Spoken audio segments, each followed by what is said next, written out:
안녕하세요. 12월 8일입니다. 이제 이틀만 지나면 또 12월에 초순도 지나서 중순, 하순, 그래서 2022년이 도래를 합니다. 유럽 증시와 미국 증시가 간밤에 대단히 큰 폭으로 상승했지만 우리 증시는 거래소에서는 0.34%, 그리고 코스닥은 0.94%. 그래도 위안이 된다라면 거래소에서는 3,000포인트에 안착이 됐고, 코스닥은 1,000스닥이 되었다는 것 정도. 그리고 며칠째 상승을 하고 7일째 외국인이 매도하다가 오늘 9일째지 10원이 빠진 4,085원에 장을 마쳤습니다. 거래량은 60만 주에 불과하고요. 장중 4,200원도 잠시 돌파했는데 그러한 자리가 어떠한 자리인지 기술적으로도 확인해 보도록 하고요. 오늘은 간만에 신용이 또 조금 늘었습니다. 여러 가지 살펴보도록 하고요. 그리고 오늘은 또 다른 차세대의 반도체 소재에 대해서 또 이렇게 하나라도 뭔가를 배우면 저로 인해서 주식을 떠나서 신기술, 신문물, 그래핀이라는 것도 새로운 소재 신문물이죠. 그리고 현재는 반도체 전쟁이 이어지고 있다는 것을 아실 수 있습니다. 현재 바이든 정부의 미국에서의 삼성전자를 주정부 차원으로 세금 감면까지 요구를 절세를 시켜준다고 하면서 공장을 이번에 텍사스주에 이렇게 되겠고, 세계는 일본 그렇고 대만 그렇고 세계 제1의 반도체 강국 대한민국이 있다. 그러면서 실리콘 기반이 60년을 이어져 오기 때문에 이제는 새로운 차세대의 소재가 절실하다. 따라서 IT의 나라들은 새로운 소재, 즉 그 중에는 현재는 제가 바라보기에는 그래핀이지 않느냐라고 하고요. 오늘은 MIT 공대의 국내의 한국인의 김지환 MIT 교수와 박영선 전 중소벤처기업부 장관이 만나서 올라온 그러한 기사의 내용을 잠시 한 번 더 보고 9일 제지를 공부하면서 간략하게 2, 3분 정도, 한 5분 정도만 투자를 한번 들으셔도 새로운 이 시대의 미래 첨단 과학의 흐름을 어느 정도 아실 수도 있는 그러한 부분입니다. 그래서 도움이 될 거라 생각을 하고, 물론 그래핀이 들어가기 때문에도 그렇죠. 어제는 충남대학교 윤순길 교수가 한국전기전자 재료학회, 일렉트론 머티리얼 그런 학회에서 학술상을 받았다라고 소개해 드렸고요. 오늘 올라온 기사에 보면 갈륨입니다. 칼륨 아니고요. 갈륨 소재의 차세대 반도체 특허 보유자 김지환 MIT 교수 이렇게 됐습니다. 미국을 방문 중인 박영선 전 중소벤처기업부 장관은 7일 어제이네요. 차세대 반도체 개발을 위한 피말리는 전쟁이 펼쳐지고 있다. 내년 대선을 앞두고 정치권의 낡은 비생산적인 말싸움 패스하고요. 정치권 이야기니까 박 전 장관은 이날 자신이 페이스북에 차세대 반도체의 핵심 소재인 질화갈륨으로 만드는 이 질소이고요. 갈륨이라고 하는 것은 GA입니다. 요 칼륨이 아니고요. 질화갈륨을 써보게 되면 이렇게 쓰게 됩니다. 이게 GA 서문자 하고요. 질소 이렇게 씁니다. 칼륨이 아니에요. 여기가 K가 아닙니다. GA. 갈륨의 광물의 원자번호는 31번입니다. 예전에 어떤 학생이 얘기할 적에 잘 외워지지 않는다라고 그래서 제가 베스킨라빈 31에서 31번 갈륨 이렇게 이야기해줬던, 어쨌든 질화 갈륨으로 만드는, 이것은 2015년 16년도에 대단히 이 연구를 많이 했다라고 합니다. 만드는 반도체 상용화 특허 보유자이자 웨어러블 반도체의 선두주자인 김지환 MIT 공대 교수와 만난 것을 소개, 우리에게는 시간이 없다며 이렇게 말했습니다. 그는 반도체 전쟁이 그 어느 때보다도 치열한 요즘 세계는 지금 실리콘 반도체 EU를 준비하는 차세대 반도체 연구가 가열하다. 불붙고 있다. 이재용 삼성 부회장이 언급한 냉혹한 현실은 한마디로 피말리는 전쟁이라고 밝혔고, 박 전 장관이 소개한 김지환 교수는 반도체 제작 비용의 20% 이상을 차지하는 반도체 웨이퍼 기반을 무한으로 재활용할 수 있는 제조 기법을 개발했고, 김 교수의 연구 결과는 지난 2017년 학술지 네이처의 표지로 채택했다.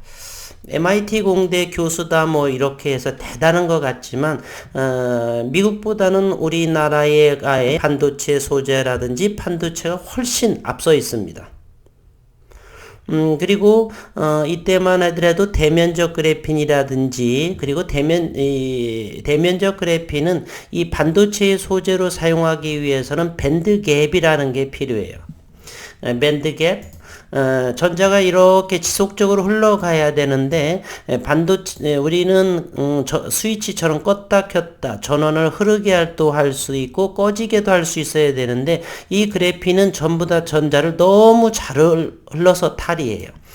그래서 윤순길 교수가 특허가 등록이 됐었죠. 이 그래핀, 이렇게 플레이트 2차원 평면인 그래핀, 이게 탄소 육각형으로 되어 있는 여기에 질소를 도핑시켜서 여기에 밴드갭을 이렇게 이 갭을 형성을 시키게 됩니다. 이 밴드갭이 크면 클수록 전자 이동도가 상당히 높고, 그리고 저항이 줄어들고, 그리고서 이 전자가 고에너지에서 아래로 내려오면서 빛을 이렇게 방출하기도 하고요. 그래서 발광 다이오드라든지 이런 부분에도 사용할 수도 있고요. 어쨌거나 이 밴드갭을 그래핀에 질소 도핑을 해서 특허가 등록이 돼서 이제 대면적 그래핀도 충분히 반도체 용도로 사용할 수가 있습니다. 앞으로 이제 몇 년 뒤가 되겠죠. 2년이 될지 3년이 될지. 그러나 차세대의 반도체가 바로 그래핀 기반이도 충분하게 가능이 되고, 이것이 안 되는 그러한 상황에서 질화갈륨 소재로서 이렇게 연구가 되어서 실리콘보다는 질화갈륨이 훨씬 밴드갭도 크고 좋지만 그래핀에 비해는 훨씬 안 되는 걸로.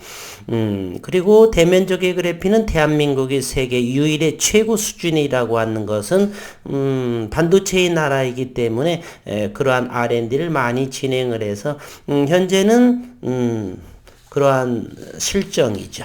그러면서도 대면적 그래핀은 비전사의 유일한 것은 아시고 계시는 부분이고요.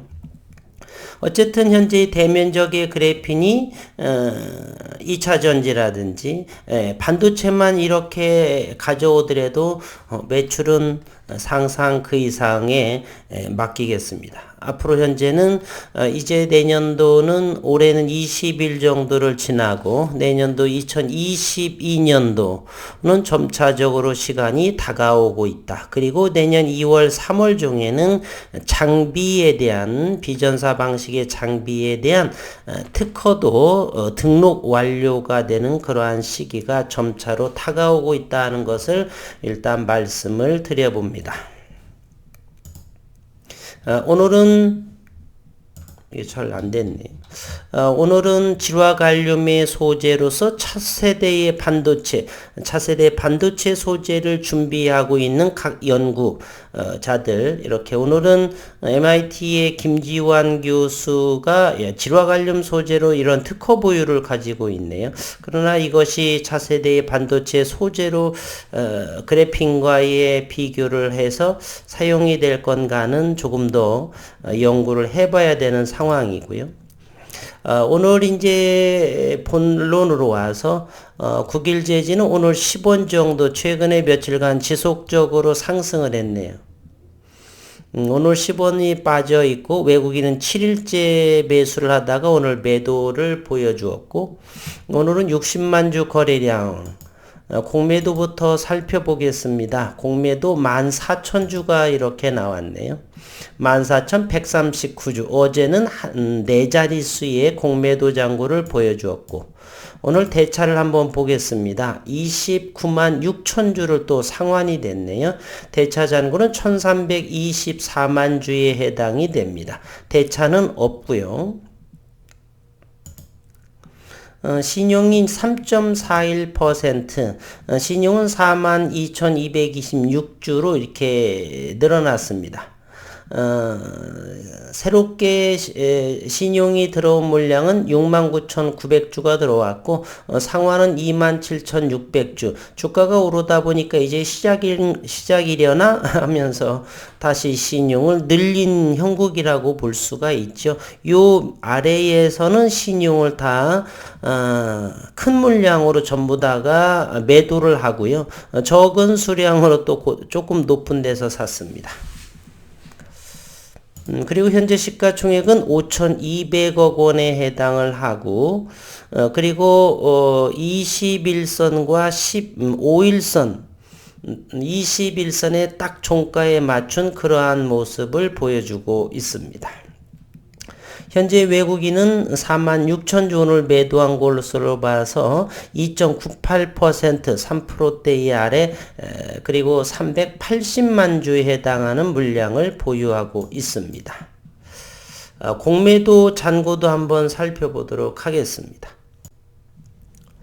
12월 6일 조회일자 기준으로 9일 제지는 500만 19,000주 조금씩 500만 초입까지 내려왔네요. 점차로 공매도 잔고 수량이 줄어들고 있다라고 하는 것을 알 수가 있고요. 신용시장은 오늘 4만 2,000주 정도만 오늘 늘어난 모습을 보여주고 있습니다. 오늘 수급 상황을 한번 보도록 하겠습니다. 장중으로 외국인은 43,400주를 팔았고 일주일 만에 오늘 또 역시 금융투자에서는 47,961주를 지속적으로 사고 있습니다. 나중에 요 산 물량을 가지고 다시 공매도를 칠지 어쩔지는 정확히 모르겠습니다. 그러나 개의치는 않습니다. 세계에서 유일한 대면적의 그래핀 상용화 대량 생산이 가능성이 상당히 높은 9개월 그래핀이 점차적으로 시간이 흘러가면서 시장에 나올 그러한 시점은 점점점 다가오고 있다는 사실 저는 그렇게 생각하고 있습니다. 그래서 여전히 2019년 5월 초, 4월 말, 5월 초부터 이제껏 주주로서 이어져 오고 있는 부분이고요. 일봉상에서의 기술적인 부분은 현재 크게 본다라면 이러한 모습이고요. 일봉에서는 11월 말에 파란 부릉덩이의 모양에서 현재는 50까지가 올라온 모습을 보여주고 있습니다. 총 주식수가 1억 2,600만 주 정도에서 오늘 60만 주 거래량을 보여주었고 현재는 기술적으로 상당히 좋고요. 이 부분에서 4,100원 정도에서 횡보하다가 다시 갈지 뭐할지 다시 한번 주봉의 모습 여전히 파란 부릉덩이의 상황에 현재 있고 주봉상에서 현재 양봉이 2개째 현재 유지하고 있습니다. 오늘은 수요일, 내일 목요일과 금요일, 그리고 내일은 바로 12월 물 1년에 4차례가 있죠. 선물옵션 만기 그리고 12월 달에는 내 마녀의 날이다 이렇게 말을 하죠. 4개. 그래서 쿼드러플 위칭 데이라고도 하고 내일을 어느 정도 현물과 선물의 베이시스가 그렇게 크지 않기 때문에 주가의 변동성 크지는 않겠지만 작은 변동은 좀 있을 거라고 생각을 합니다. 그리고 나서 12월 중순 정도는 예년에 비하면 상당히 가격 조정이 나왔는데 시장을 조금 지켜봐야 되겠고요. 여전히 저는 관심이 12월 28일 대주주 요건 양도소득세 10억 원 이상에 대해서는 세금 이런 소득 세금이 걸려져 있기 때문에 함부로 관망을 하지 이렇게 선뜻 10억 원 몇십억 원들 그러한 자금들은 선뜻 들어오지 못하지 않겠나 이런 생각. 오늘 시장도 역시 유럽 증시와 미증시는 간밤에 폭등을 했었죠. 오미크론의 안정세 완화 그리고 이제 헝다그룹의 디폴트 그러한 부분에서 불확실성이 해소가 되면서 시장이 글로벌 시장이 안정이 돼서 폭등을 했는데 국내 시장은 그와 같이 이렇게 폭등 장세는 이어지지 않았다라고 하는 것은 내일의 선물 옵션 만기 때문에 그런 것인지 양도소득세 문제인 것인지 정확히 알 수는 없지만 어쨌건 다양한 생각을 가지고 해석해 볼 수는 있다 생각이 됩니다. 어쨌든 이번 주 이틀 남았는데요.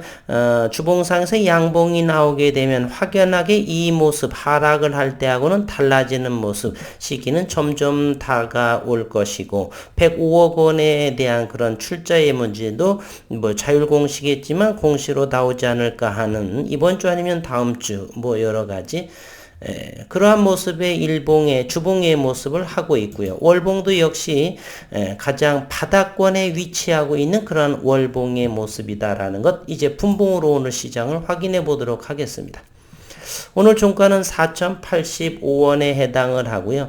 4,100원이라고 하는 것은 이렇게 잘 지켜졌던 자리 그리고 오늘 4,200원을 잠시 넘었는데 이곳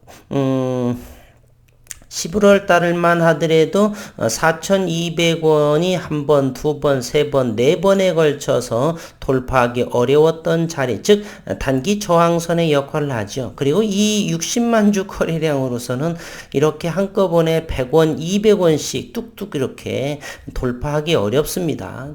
유동주식수가 8천만 주를 넘고 1억 2,600만 주 중에서 유동 물량이 대략 9천만 주에 가까운 4,100만 주를 빼면 되죠. 4,100만 주 최우식 대표의 물량이 그걸 뺀 나머지가 유동주식인데 그 유동주식이 과연 100원, 200원을 오르는데 60만 주, 50만 주로서 가능을 할까? 저는 그렇지 않다고 봅니다. 최소한 100원, 200원 정도 오르게 되려면 100만 주는 훌쩍이 넘어가야 되겠죠. 그래서 단기 저항선에 걸려 있기 때문에 이 적은 거래량으로서는 이곳을 쉽게 돌파하지를 못했다. 어쨌든 저가의 물량이 어느 정도 여기 이 정도에서는 차익하고자 하는 또 욕구가 발생을 할 수가 있고요.